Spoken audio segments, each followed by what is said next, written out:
सोचिए, आप एक सुनसान बस स्टैंड पर खड़े हैं। अंधेरा है, इक्का दुक्का लोग इधर उधर दिख रहे हैं।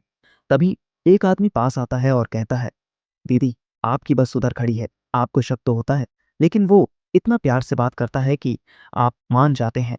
बस की ओर बढ़ते हैं, लेकिन जैसे ही दरवाजा बंद होता है आपको एहसास होता है कि आप फंस चुके हैं।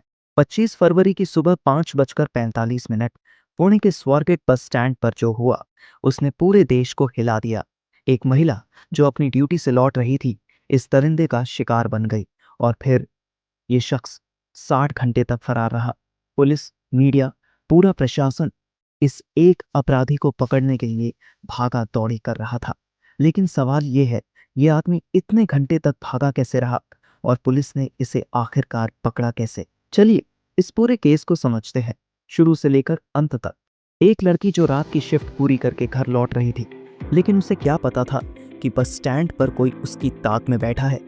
दत्तात्रेय गाड़े, ये नाम आपको याद रखना चाहिए, क्योंकि ये आदमी पहले भी कई अपराध कर चुका था, लेकिन इस बार जो किया वो इंसानियत को शर्मसार करने वाला था। इस घटना ने पूरे महाराष्ट्र को हिला दिया। पुलिस पर जबरदस्त दबाव था। मीडिया, जनता और विपक्ष सवाल उठा रहे थे कि आखिर आरोपी कहाँ है। पुलिस ने सबसे पहले बस स्टैंड के सीसीटीवी फुटेज खंगाले, फिर उसके पिछले रिकॉर्ड चेक किए और पता चला दत्तात्रेय गाड़े कोई आम आदमी नहीं था। उसके खिलाफ चोरी, डकैती और मारपीट के 6 केस दर्ज थे, लेकिन वो 2019 से जमानत पर बाहर था और अब उसने फिर से एक जघन्य अपराध कर दिया। लेकिन ये आदमी था कहाँ? पुलिस उसकी तलाश में पुणे से लेकर आसपास के इलाकों तक छानबीन कर रही थी, लेकिन आरोपी हर बार बच निकल रहा था। रात के 1:30 पर पुलिस को एक अहम सुराग मिला। किसी ने पुलिस को सूचना दी कि गाड़ी शिरूर तहसील में छिपा है। कुछ रिपोर्ट्स कहती हैं कि वो किसी के घर में खाना खाने गया था और तभी पकड़ाया। कुछ का कहना है कि वो खेतों में छिपा था और स्निफर डॉग्स ने उसकी लोकेशन ट्रेस की।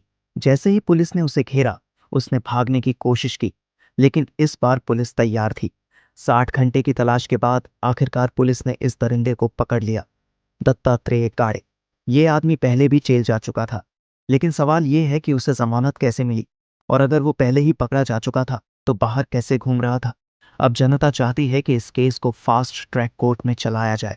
लोग मांग कर रहे हैं कि इसे जल्द से जल्द कड़ी से कड़ी सजा दी जाए, ताकि दोबारा ऐसी घटनाएं न हो। अब सवाल सिर्फ इस केस का नहीं है, बल्कि पूरे सिस्टम का है। आखिर क्यों बार बार ऐसे अपराधी छूट जाते हैं? क्या रेपिस्ट को कभी बेल नहीं मिलनी चाहिए? क्या सरकार को और सख्त कानून बनाने चाहिए? आपकी क्या राय है? हमें कमेंट में बताइए। अगर आप चाहते हैं कि ऐसे अपराधियों को जल्द से जल्द सजा मिले, तो इस वीडियो को ज़्यादा से ज़्यादा शेयर करें। और अगर आप हमारे चैनल पर नए हैं तो सब्सक्राइब करें और बेल आइकन दबाएं, ताकि हर अपडेट सबसे पहले आपको मिले।